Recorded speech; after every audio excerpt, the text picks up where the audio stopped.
Good day to be indigenous. Get up, stand up. They are going to become more brutal.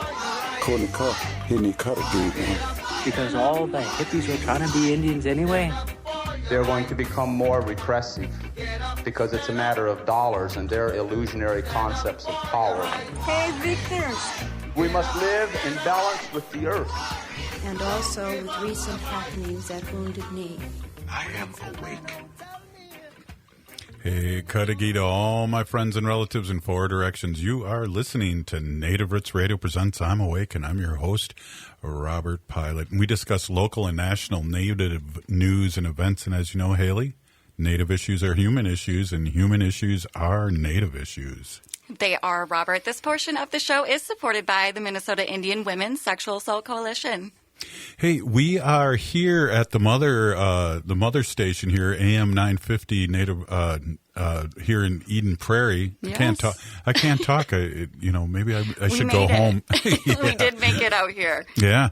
And, it's exciting because I don't think I've done a show out here since pre-COVID. And we did many years here coming out to Eden Prairie and do this show. And we get to look at Brett now in the control room. Hey, Brett, how's it going? I know. It's been a while since we've had you out here. I know. Good to see you guys, though. Yeah. You look different. You mustache or something's different about you, but it's good to see you.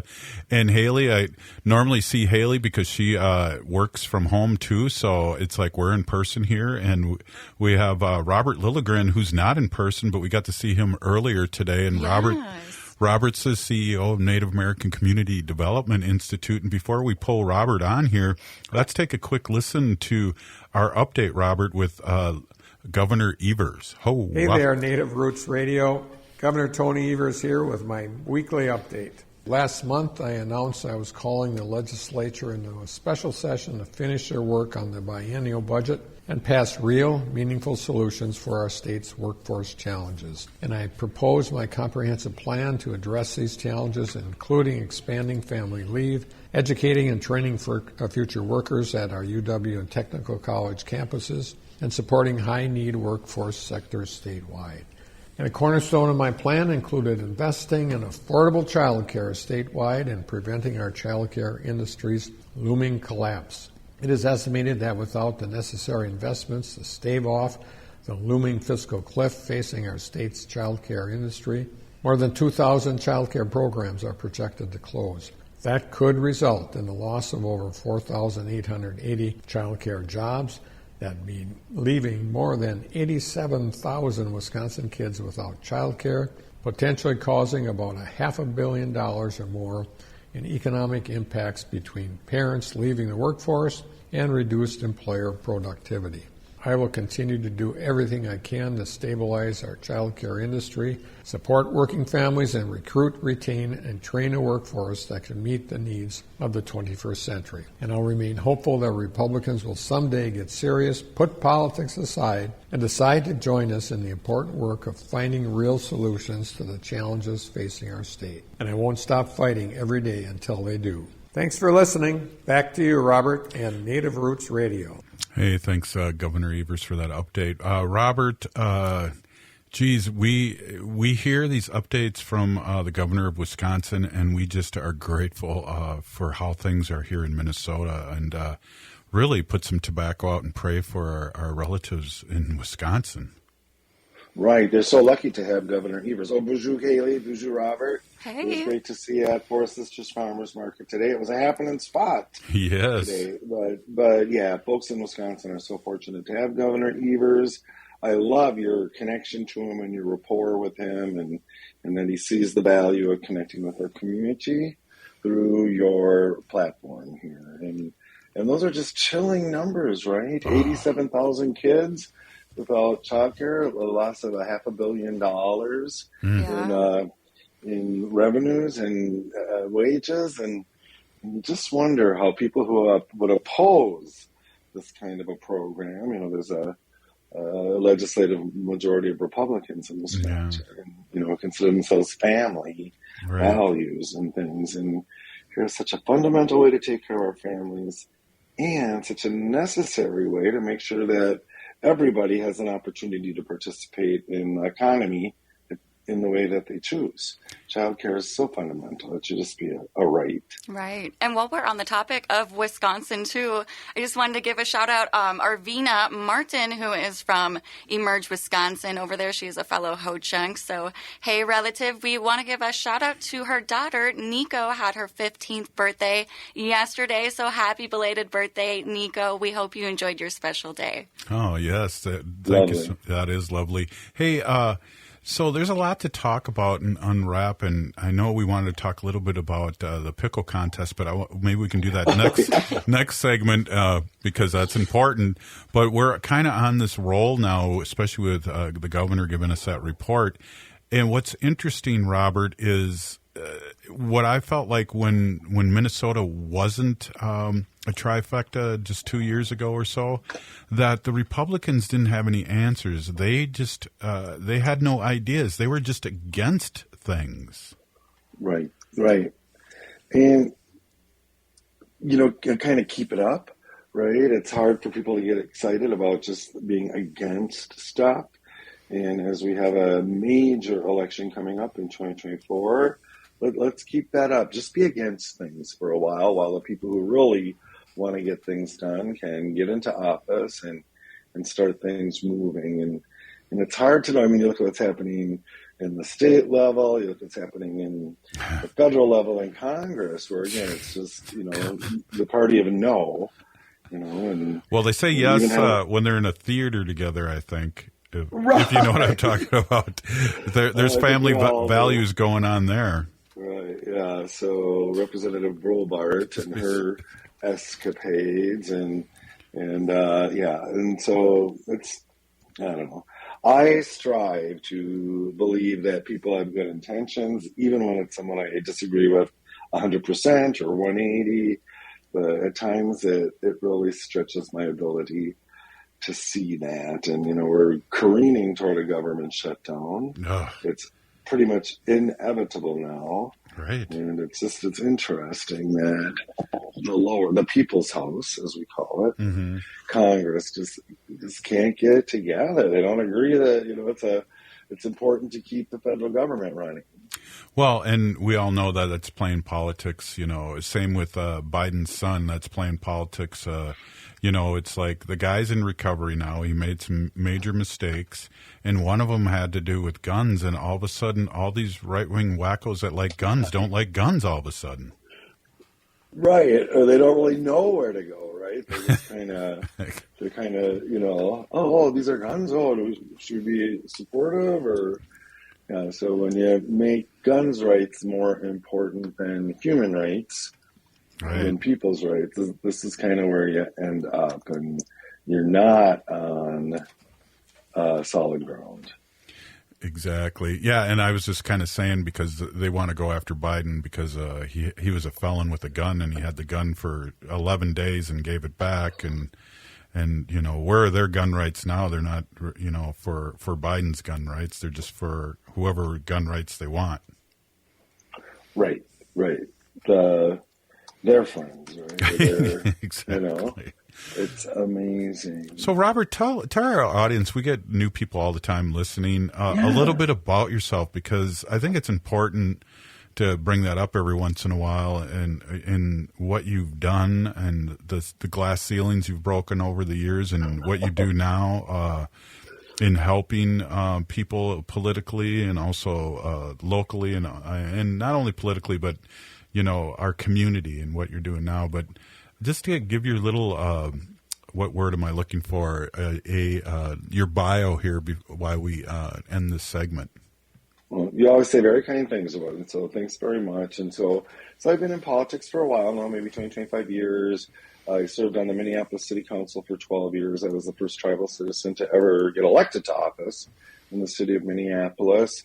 I stay in the political realm through my representation on the Metropolitan Council, our regional government, once again, the first Native person to serve on that body's 50-year history. And then I just have always, from the beginning of my elected life, really made it a priority to bring others along and to share what I've learned. And so few people were willing to help me in the beginning. So I just made a determination. And so I'm always kind of involved. I'm a little more behind the scenes now, but help develop candidates, especially women of color, and Native women, but pretty much anyone that I feel like really deserves or needs the help, and I'm willing to help out. Hey, we're here with Robert Lilligren, and you're listening to Native Roots Radio presents I'm Awake. Stay with us.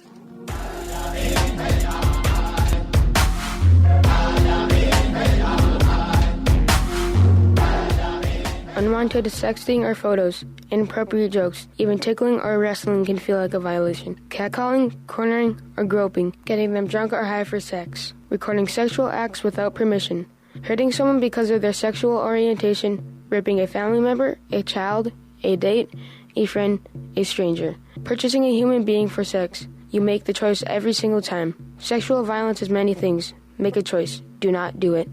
Sponsored by the Minnesota Indian Women's Sexual Assault Coalition. Be a vaccinative. It's time to come together and talk about the urgent need to stay up to date on COVID-19 vaccinations to protect our heritage, our loved ones, and our future. Throughout history, we have always faced challenges, and today we must protect our culture and loved ones. This is our opportunity to ensure that our tribal gatherings once again resound with joy and celebration, where the echoes of our ancestors guide our steps. It's a chance to care for our elders, cherishing their wisdom and stories for generations to come. COVID-19 vaccines are safe and effective. Let us unite, resilient as ever, and show the world the strength of the Native American community. Together, we shape a future where our traditions thrive, our children learn from our ancestors, and our people flourish once more. So be a vaccinative and learn more about staying up to date with your COVID vaccinations at health.state.mn. That's health.state.mn.us. This message is brought to you in partnership with the Minnesota Department of Health. End-of-life decisions are not easy to make. Hi, I'm Mary T. of Mary T. Hospice Care. It's important to make sure that this difficult time is meaningful and comforting to you and your loved ones. Our hospice team provides an individualized program of physical, emotional, spiritual, and practical care so your loved one is comfortable and not in pain. At Mary T. Hospice, we understand that choosing the right hospice care provider can be overwhelming, but we're here to assist you. Learn more today at marytinc.com. Hi, this is Representative Sharice Davids from Kansas. I'm Ho Chunk, and you're listening to Native Roots Radio.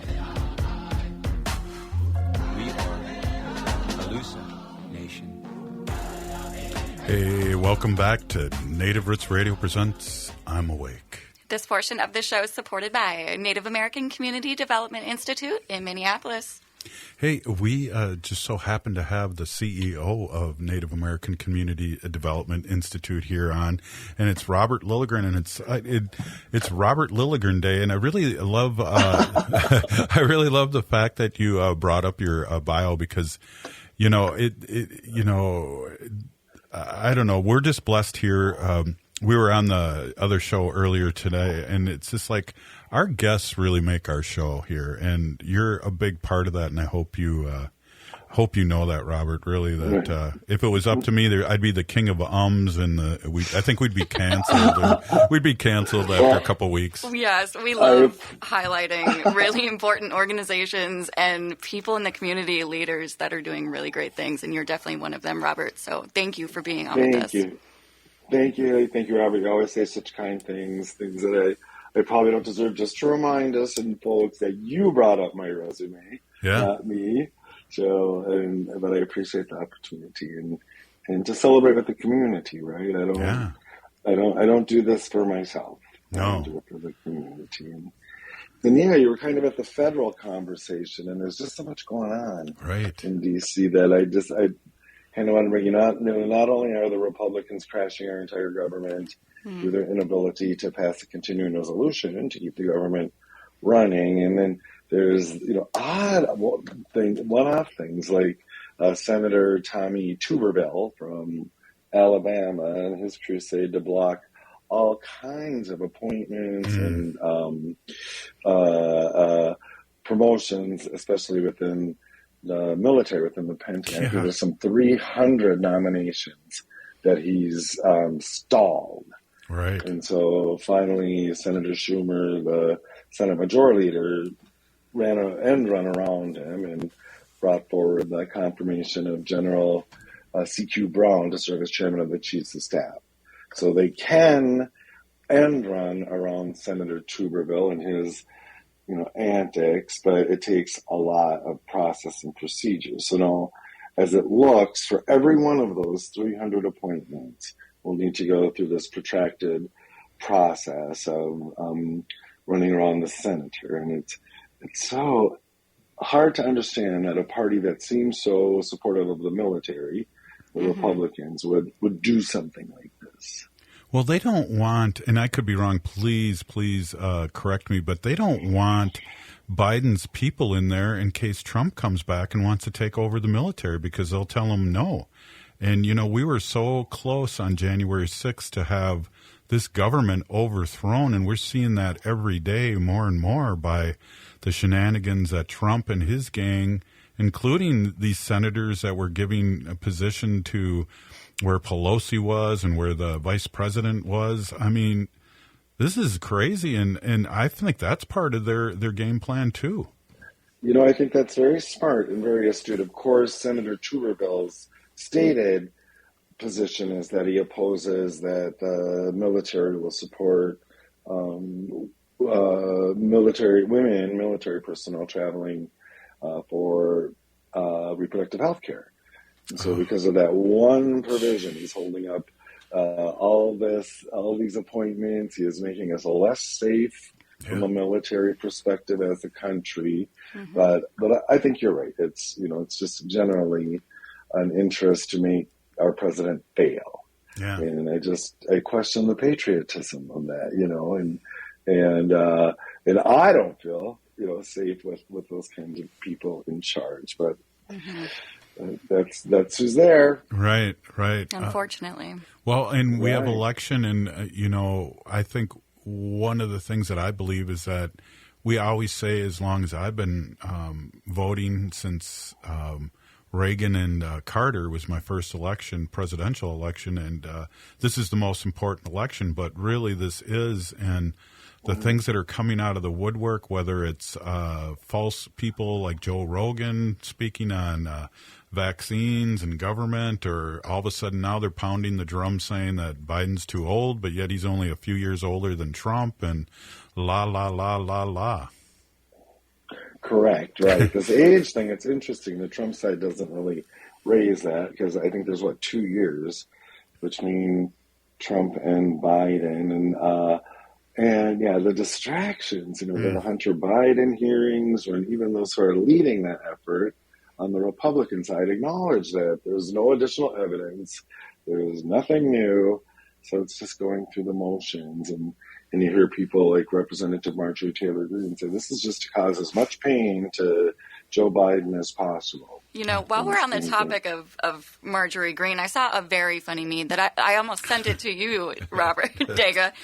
It was Dog the Bounty Hunter on a boat or something, and someone was like, I'm gonna tell my kids that this was Taylor Marjorie Greene on her fishing trip or something. And it was Dog the Bounty Hunter. So that's good. Yeah. And so, first off, how do these people get into office? How do they stay in office? And I question their commitment to the Constitution, to our democracy, and I always think it's kind of ironic when people like us get put into the position of defending democracy, because it hasn't been that good for Native people overall. But we have rule of law, and we understand the rules. Well, that's the thing I always struggle with, Robert, and because we always used to talk about until Trump came around, is that the left and the right wing come from the same bird, but it isn't that way now, and we need to get the Democrats in there and then straighten them out a little more, but we won't be able to if we don't vote them in.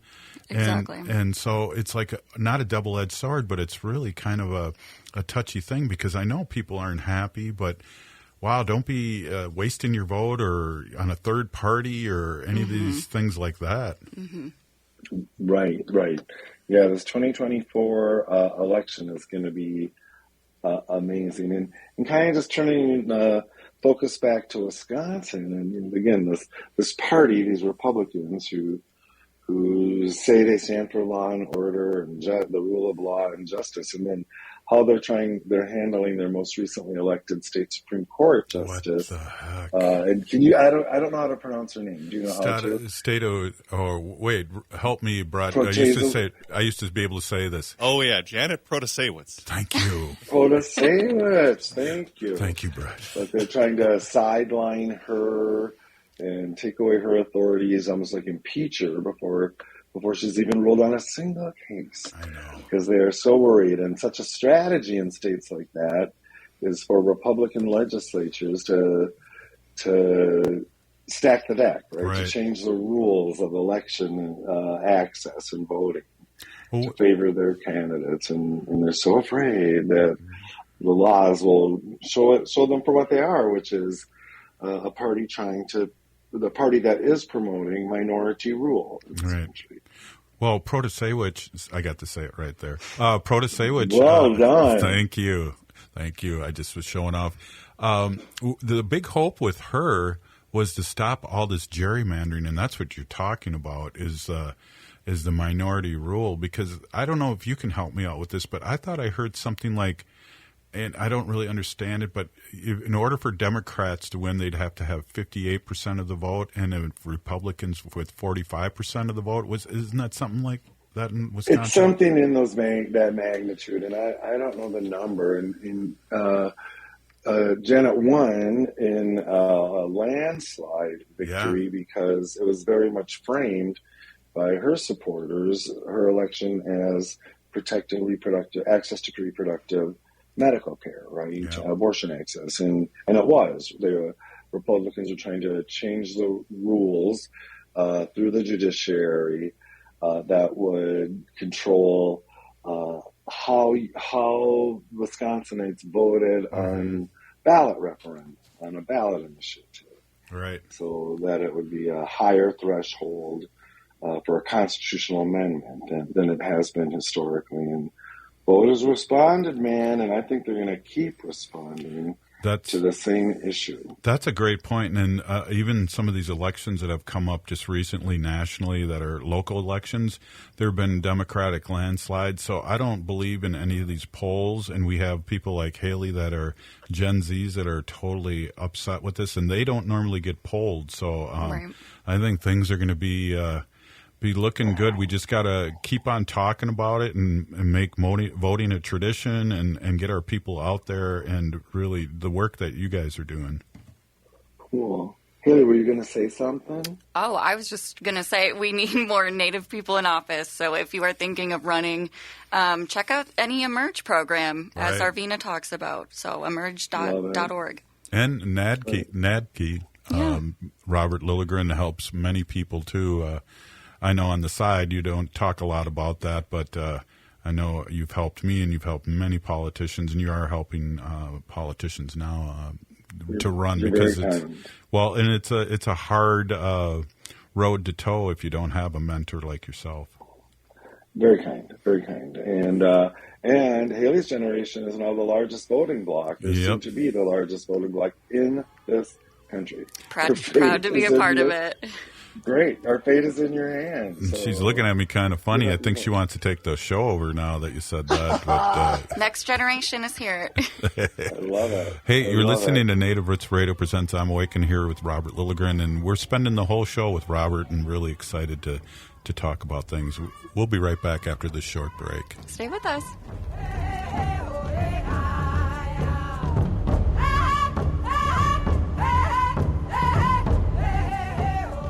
J&S Bean Factory is a Native-owned, community-supported, cozy, artsy coffee shop which offers roasted on-site beans, live music, and baked goods. Relax in the beautiful outside patio.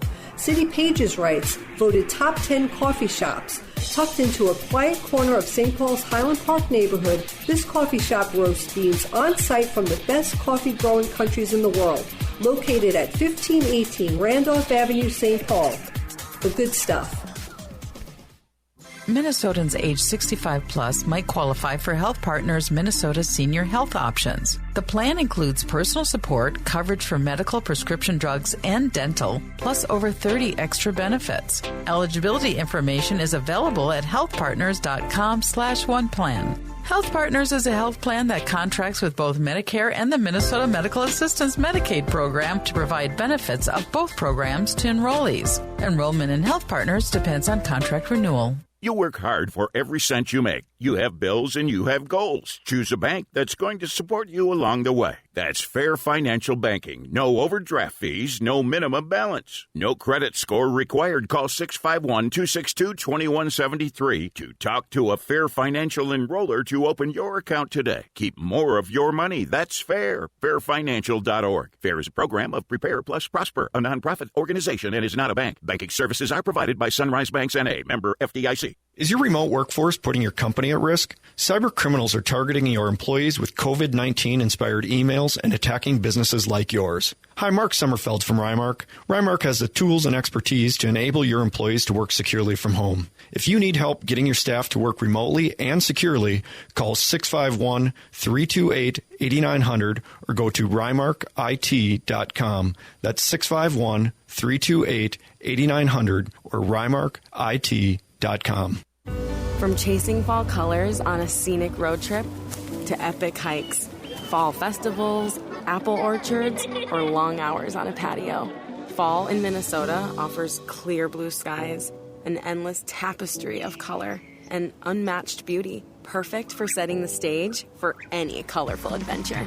Plan your dream trip at exploreminnesota.com. Sponsored by Explore Minnesota, aired by the Minnesota Broadcasters Association and this station. I love my Toyota vehicles, so when I have to get service done, there's only one place I go, Rudy Luther Toyota. They know Toyotas inside and out. It starts with them checking your alignment and tire treads with their Hunter Quick Check Drive inspection service. Oil changes, tires, batteries, wipers, no matter what you need done, they can help you with reliable Toyota parts and the best service team in Minnesota. Check out their website, rudyluthertoyota.com, for service and parts specials just for Toyota vehicles. Get your Toyota serviced at Rudy Luther Toyota, 394 and 169 in Golden Valley. Would you let animals pick your insurance? Do you really need to experience mayhem to get the best rates? Or how about a celebrity quarterback or fake university saving you money? There's a lot of marketing stunts when it comes to insurance, but what you really need is someone looking out for you. Call Array Insurance, and they will work hard to find you the best insurance coverage and rates.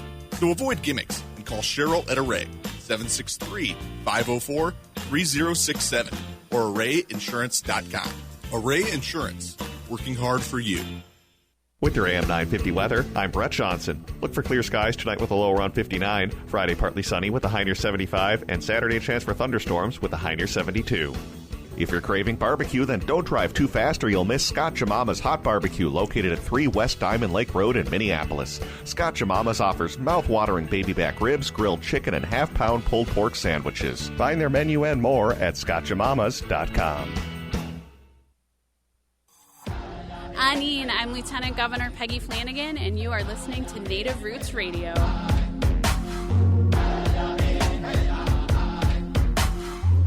are Alusa Nation.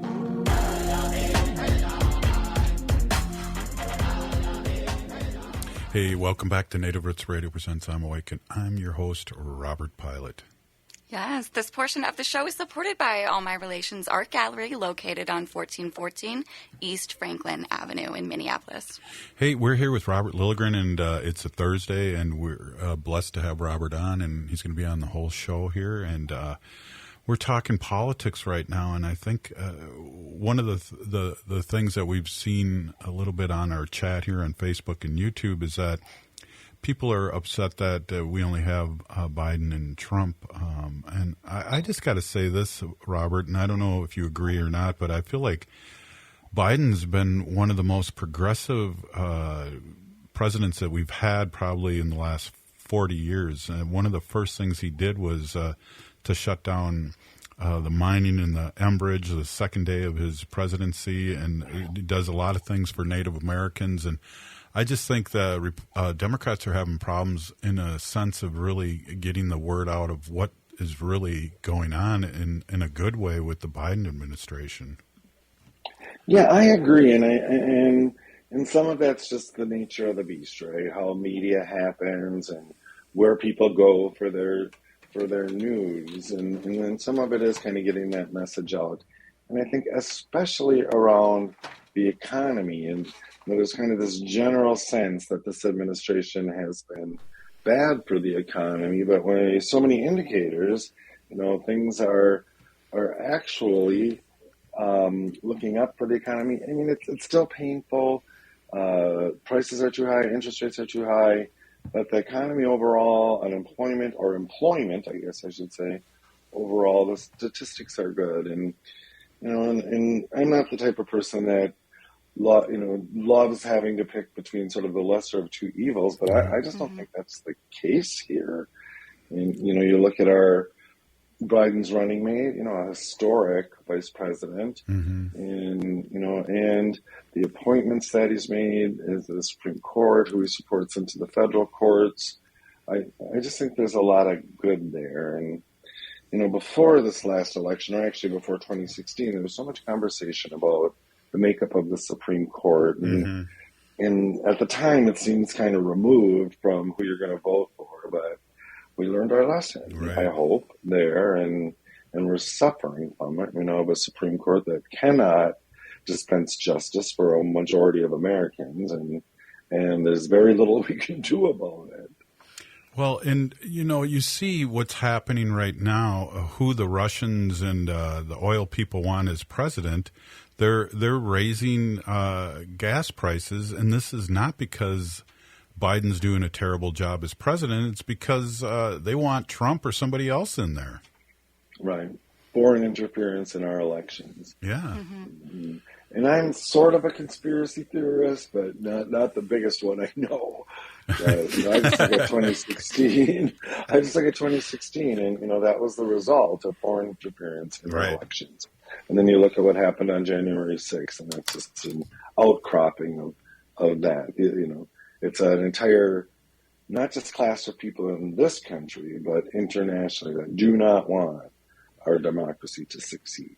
Right. And then you have, our own people saying outright lies about what Biden's done, whether it's, he's caught more people at the border than Trump. And it's like, well, that's a good thing, isn't it? I mean, all these things that they're turning into an upside down world, and people are listening to it because, we all have kind of a contrarian kind of attitude that's built in all of us. And but if you bullet point everything that he's done, and when you're president, you have all these other people working for you. Right. You're steering a lot, right? Not just your White House administration, but all of these executive agencies, right? Your cabinet, all of your secretaries. Mm-hmm. So it's a huge amount of power. Right. And in general, people have inherent distrust of power, which is not a bad thing. And, it keeps that sort of balance, hopefully, in government. And, and just the more I learn as I go on my journey here about sort of indigenous ways of supporting leadership, and, more of a trust bond or almost like family bond there. I think indigenous people in indigenous ways, it's your earlier point here, we may have more indigenous people in office that we could possibly be reframing. So this just trust of powerful elected people is part of us as people, part of our culture. And then how do we move beyond that so we can hold our elected leaders accountable without shredding the whole system? Yeah, that's it in a nutshell, right? Right. It really is. We have all these old men running the country for how many years? I'm still, I'm 25, haven't seen a woman in presidency yet. I'm still waiting. I remember Obama's election and the difference between when Obama was elected and the difference between when Donald Trump was elected. So these are just kind of my experiences. But, I can't remember how old I was when Obama ran. But, it was a school night. I remember my mom woke me up in the middle of the night and she goes, Obama won. And, I was maybe like 10 years old or something. And I was just so excited to have our first, black president. I was beyond thrilled. I was so excited for the country. And then come, Donald Trump's election is my freshman year of college. And when he was elected, and I voted, obviously not for him, but, our college professors, broke down and cried the next day in class and canceled classes. So the difference is, right. Pretty wild. Right. So President Obama was elected in 2008, and I was then, 48 years old, I guess, so long ago. But he was, not only was he for me, he was the first black president for all of us. For me, he was the first president that was younger than me. Right. At the time. And I loved it. Yeah. I'm like, wow, this is so cool. I can't wait, for the next ones. And of course, no, that's not what we're seeing. We're kind of back to the historical status quo. But it'll happen again. It has to. It's a numbers game, right? Elections are numbers game. Right. If people get out and vote, we can control those outcomes. Yeah, and determine them. How do we get to our people to vote? I know you guys have been doing a lot of things and making voting a tradition, and that's so important. And I have to say this. The last two cycles have really, and the last presidency too, over the country have been really, these votes in Michigan and Arizona and Minnesota have really been the native vote. They have been, and I think there's a growing awareness amongst political parties, especially state political parties, that native votes can swing elections. And votes can be won, especially statewide votes, by such narrow margins. And so now parties are paying attention, right? And I think I've shared this with you. I'm wearing my brand new 2023 Make Voting a Tradition t-shirt. We've gone with pink this year. And we were part of a 7-state strategy in 2022 where states where it was identified native votes could swing them. And so we did coordinated strategies, coordinated voter outreach and engagement. And, the work that we do at NACD, we have significantly increased native voter turnout within the city of Minneapolis. And even in our region, we're starting to work statewide now and starting to build relationships and partnerships with our tribes that aren't in the metro area. And we do it in a multi-generational approach.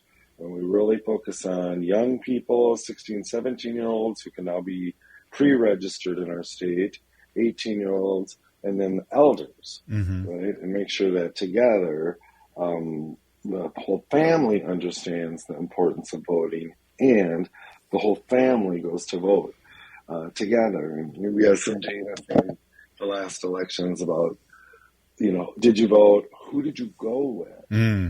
Did you take your kids, your adult, your elders, and it's really satisfying and kind of hopeful to see what's happening in our little world. Yeah, well, and you were part of and I love bringing this up, your organization was part of that massive 9,000 people that were signed to vote for the first time up in Indian Country, up in Red Lake area up there. That was a huge, huge game changer. It was, and it'll be interesting to see how that all evolves up there. So for folks who are listening from someplace, Minneapolis is in the sort of southeastern part of Minnesota or south central part of Minnesota and east central. And then the bigger reservations are up north. And so Make Voting a Tradition was involved in our redistricting of the last census. And for the first time up north, there's a congressional district that has a majority of the reservations, the 3 big reservations, within the congressional district. And so, that's just a matter of time, right? Before we start flipping that. So it's kind of, there's these submerged things that are actually kind of encouraging. Yeah, and with that in mind, too, Native candidates can come out of there and get support. And, we've had a few give it a shot and come really close, and so now we have more power because, and that's a thing that the Republicans are trying to take away. Places like Michigan, specifically Detroit, get rid of representation, gerrymander them out. Right. And there's maps out Georgia, right. throughout the South and things where congressional redistricting maps are being thrown out by judges. Yeah. Judges appointed by, all different parties.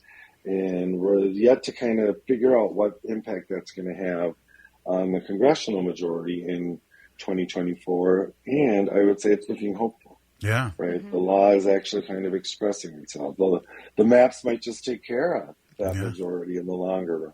That's amazing. That's totally amazing. Hey, we're here with Robert Lilligren, and I think we'll talk a little bit about what Native American Community Development Institute does, and also the Great Pickle-Off today, and talk a little bit about that. Because I had my favorite, but no one would tell me who it was or what the secret recipe was. So I got butt hurt at butt there, but I got a bunch of pickles. They were good. They were awesome. Hey, we'll be right back. This is Native Roots Radio presents I'm Awake.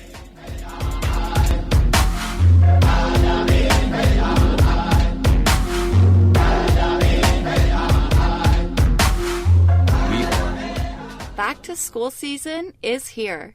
And while this is an exciting time for parents, kids, and educators, let's not forget how far we've come in our battle against COVID-19. We're in a better place, but COVID-19 is still here, and we need to continue to help protect our communities. With the flurry of new schedules and classrooms, let's not overlook the fundamentals of staying safe. Wash your hands regularly and watch for any symptoms like fever, chills, a cough, or shortness of breath. Should you or someone you know have COVID-19 symptoms, stay home and get tested. Find more tips on continuing to be safe at health.state.mn.us. Let's have this back-to-school season be a time of renewed commitment to our collective health and brighter future for our Native communities. Again, find more tips on continuing to be safe at health.state.mn.us. This message is brought to you in partnership with the Minnesota Department of Health. Minnesota has the only original wolf population in the continental United States. And 80% of Minnesotans believe the wolf should be protected. Howling for Wolves is asking Minnesotans to respect our true wildlife manager, the wolf. Their survival is critical to our ecosystems, our communities, and even our economy.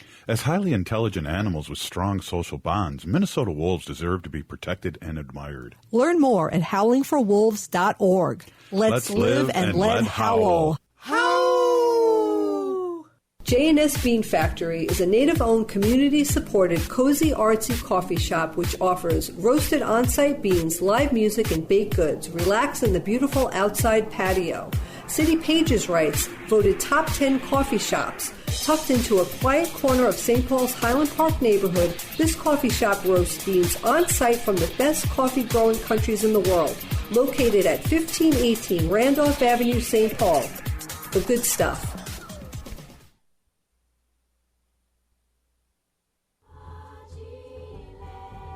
You're listening to Native Roots Radio. This is Spirit from Reservation Dogs. Get up and listen.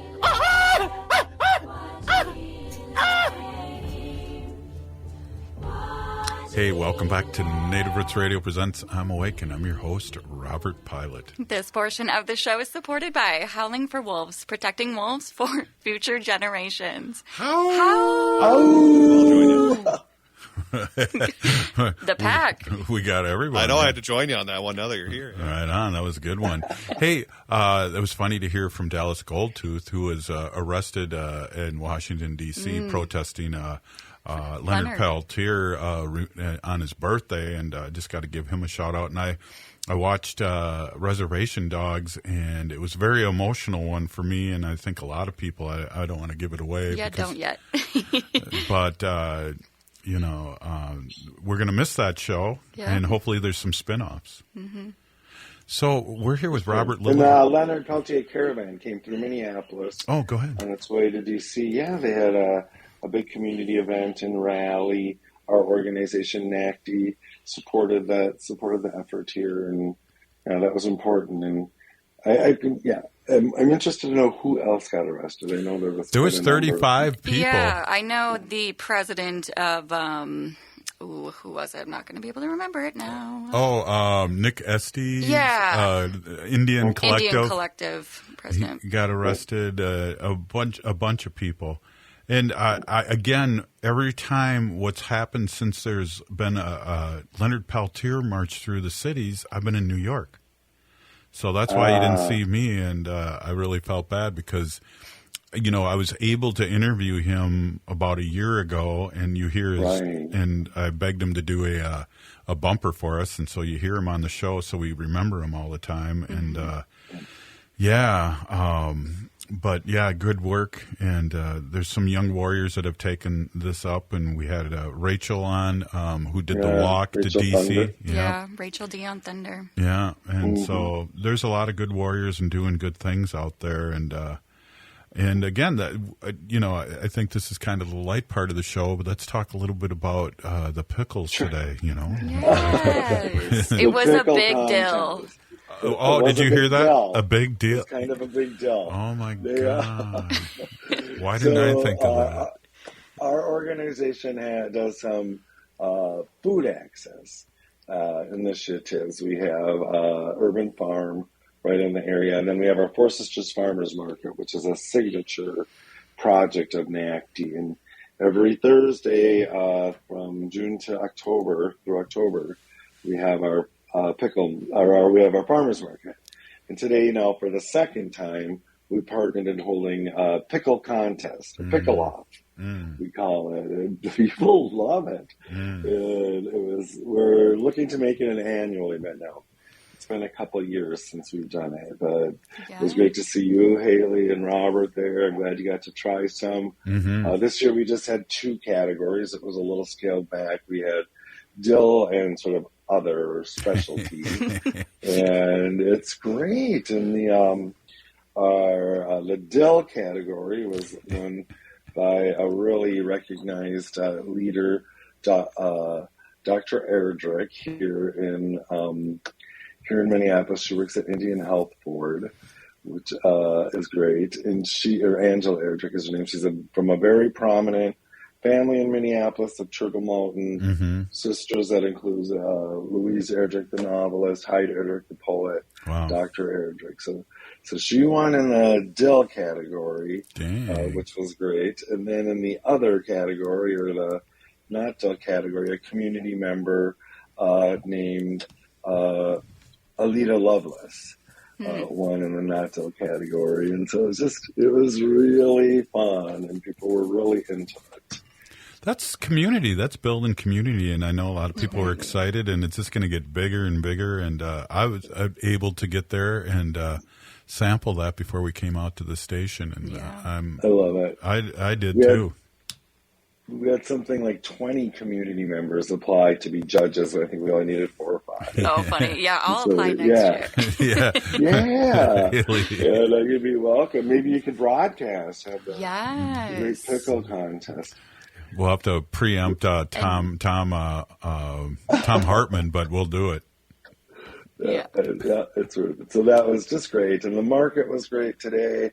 I mean, the vibe was so positive. It is community building, and that's really what our organization, Native American Community Development Institute, NACD, is about. And it's kind of hard to measure things like that. It's not like we're producing widgets or something. Yeah. We can say we produce X amount of widgets. Yeah, but the sense of community, the sense of, community expression. I'm kind of full of this thinking because this week our organization, NACD, did a 2-day staff and board retreat of strategic planning, and that kind of gets your brain working in a different way. And so now I'm just feeling like I'm full of ideas and new vocabulary. I want to say Pinigigi for those sandwiches left over from your meeting too. I appreciate that. Yeah, shout out Alex Buffalo Head for those right out of your fridge, those little egg sandwiches. Right. But one thing to keep you fed. One thing I know by going as often as I have, you'll see people there that are there every week, but I see people that I don't see in a long time, and there's a big percentage of people that come up maybe once a month or one time, and that's community building as heck. It's huge community building, and I'm glad you brought that up. The last year or so, that's been the case. I see all these people that I've never seen before.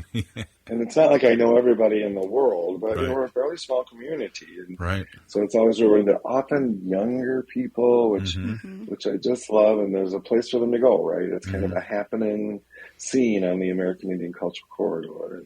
So it's great. And then we also do provide food access to the community, not just Native people, but everyone. And we have a couple of programs that leverage SNAP dollars.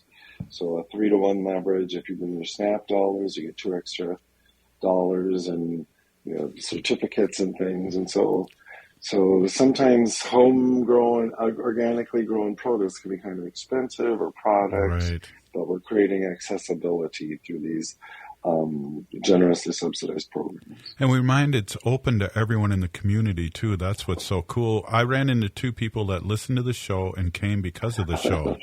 And it's like they looked at me and said, your voice sounds very familiar. And I get that a lot. And it's like I played coy. Robert, I was coy about it. It's like, what do you mean? Well, I was over in St. Paul last week at the great event for the Walk on Teepee project. Maggie Lawrence, the brilliant leader who heads that up. And people came up to me and said, oh, yeah, I listened to you on the radio. It's lovely to hear you talking. It's like, great. Yeah. We have fans. Well, the first time I ran into that, I was like, what? People listen to my show? 6 years ago. But now it's fun because, places like the fair or, the Four Sisters Market, when people are out there, they come because of what they've heard from you and other people about it, and also listening to the show, and that's really heartwarming because when COVID came out, I just got to say this quick story before we end the show. We worked with a Native community about the hotline with COVID, and they had to hire 4 more operators because people across the country, and this was the only station they were advertising on. And so there was a lot of people listening and wondering and wanting to ask questions all over Turtle Island. So it's great to have this forum to educate our allies and also talk to our relatives. Here, I appreciate you both, Robert. I appreciate everything you do to provide this platform. Definitely, it's important. It is. Well, hey, thanks, Robert, for being on My and pleasure. doing the whole show with us. It's. I know you're a busy person, so we appreciate your time, and you make the show and make Thursdays. Haley, always thank you, and Brett, thank you. If you're listening to the show, you're part of the resistance. We're still here. We are the 7th generation. Free Leonard Peltier. Now.